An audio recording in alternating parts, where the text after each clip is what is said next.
Marin had always loved her grandmother's old house. It was filled with memories of her childhood, of summers spent playing in the garden and evenings spent snuggled up on the couch with her grandmother. She was devastated when her grandmother passed away. But the house was left to Marin, and for that, she was overjoyed. After getting possession of the home, she was going through her grandmother's belongings tucked away in the dust and the gloom of the stuffy attic in the topmost reaches of the house. She came across an old antique mirror. Marin's eyes were fixed on the mirror, and as she stared at it, she felt as if it was staring back at her. The mirror was huge, with an ornate black frame that seemed to swallow up the light. It was once displayed prominently in the grand foyer of her grandmother's house, and now it loomed over Marin, casting a shadow across the already shadowy room. As she approached the mirror, she noticed something strange about it. There were black handprints on the glass, as if someone had pressed their hands against it from the other side. The prints were old and faded, but they still seemed to be alive, as if they were reaching out to her. Marin felt a shiver run down her spine. She remembered an eerie recollection from her childhood. She used to hear laughing coming from the mirror at night, and she would lie awake, terrified and alone. The laughter was always high-pitched and hysterical, and it seemed to be coming from inside the mirror. Now, as she looked at the handprints on the glass, Marin could almost hear the laughter again, echoing in her mind. She felt a sense of dread wash over her, as if the mirror was alive and watching her. Marin couldn't take her eyes off the mirror. It was as if it had a hold on her, drawing her in with its dark magic. She tried to turn away, but her feet were rooted to the spot. Suddenly, she saw movement in the mirror, a shadowy figure in the depths of the glass.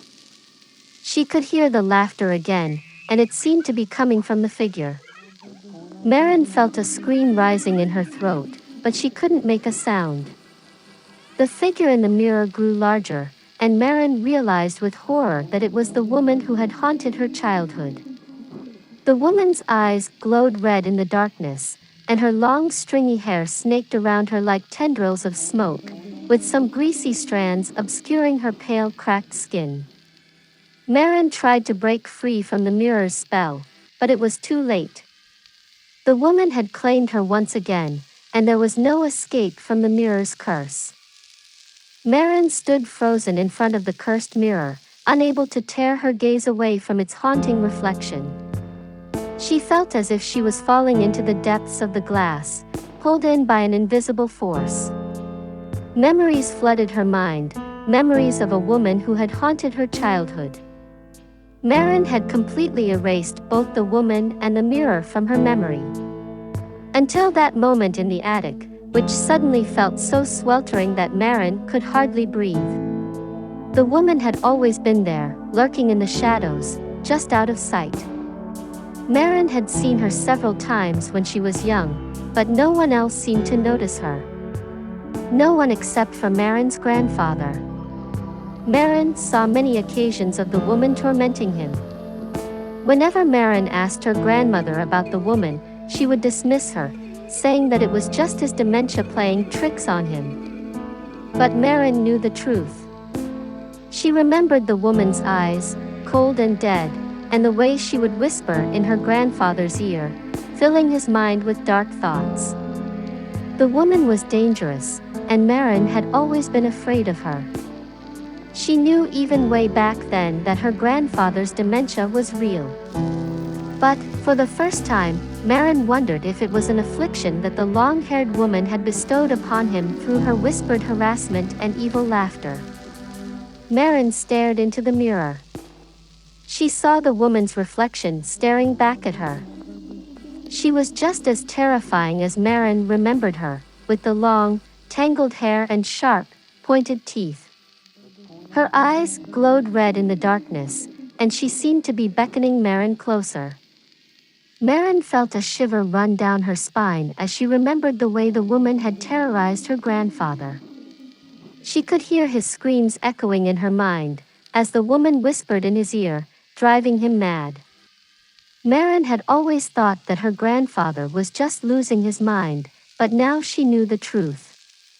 The woman from the mirror was real, and she was coming for Marin.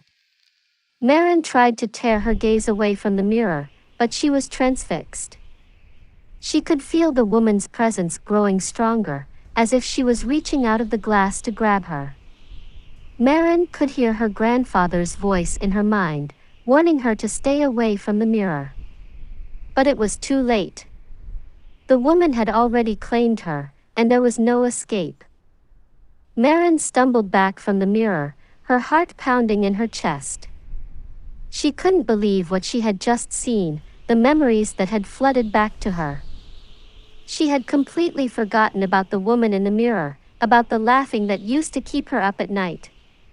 It was all so jarring and unsettling, and she felt as if she had been transported back to her childhood, to a time when she was alone and scared.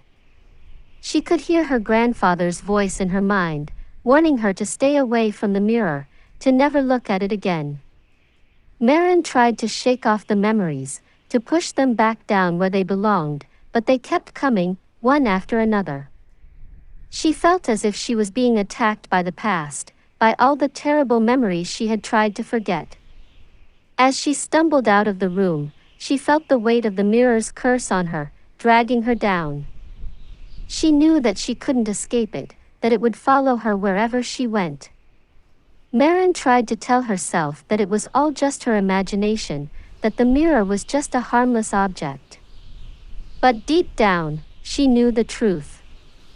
The mirror was cursed, and it had claimed her soul. In fact, it had probably claimed her all those years ago. Marin's mind drifted back to the day after her grandfather's funeral, when she had watched as the workmen came to take the mirror away. It had been a huge ordeal, with the men struggling to get the heavy frame out of the grand foyer. As they approached the front door, the mirror suddenly fell, the huge glass breaking into a million pieces. Marin had watched in horror as the workmen had rushed to pick up the shards, muttering about how lucky they were that no one had been hurt. But now, as Marin stared at the mirror in the attic, she was confused. How could it be intact, when she had seen it break and leave the house? Why was it there in the attic? It made no sense to her. She wondered if she was losing her mind, if the mirror was somehow playing tricks on her. But she knew deep down that it was real, that the mirror had somehow found its way back into her life. Marin felt a sense of unease settle over her, as if the mirror was mocking her, taunting her with its presence. She knew that she had to get rid of it, to banish it from her life once and for all.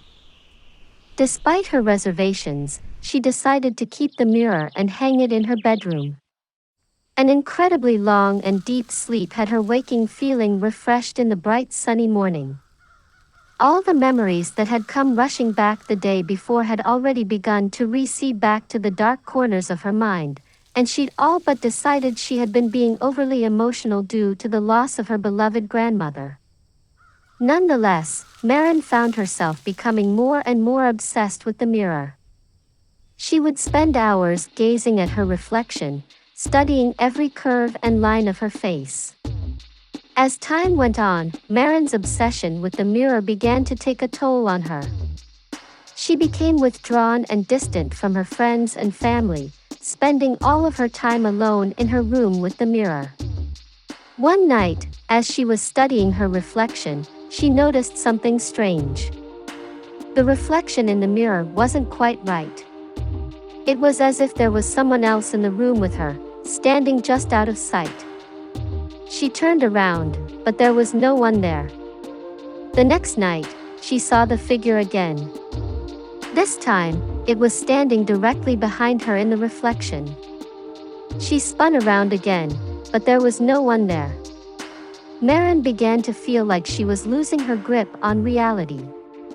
She started seeing the figure in the mirror more and more frequently, and she became convinced that it was trying to communicate with her. She would spend hours staring at the mirror, waiting for it to reveal its secrets. One night, Marin woke up in a cold sweat. She had dreamt that the figure in the mirror had reached out and grabbed her, pulling her into the glass. She went to the mirror, heart pounding, and saw that the figure was no longer in the reflection. Marin was consumed with fear. She tried to stay away from the mirror, but she found herself drawn to it, unable to resist its pull. The figure in the mirror seemed to be growing stronger, and Marin could feel it taking control of her mind. Days turned into weeks, and Marin's family became increasingly concerned about her. She had stopped eating and sleeping, and she was constantly muttering to herself. They tried to talk to her, but she wouldn't listen. One night, Marin's family heard a blood-curdling scream coming from her room. When they opened the door, they found her lying on the floor, staring up at the mirror. Her eyes were empty, and she wasn't breathing. The mirror had claimed another victim. As Marin's family prepared to bury her, they noticed something strange about the mirror. It seemed to be glowing, as if it was alive. They tried to remove it from the wall, but it wouldn't budge. In the end, they left it there, hoping that no one else would be drawn in by its cursed reflection. From that day on, the mirror hung in Marin's old bedroom, a constant reminder of the darkness that lay just beyond the glass. And every once in a while, when the moon was full and the night was still, the figure in the mirror would come to life once more, seeking out its next victim.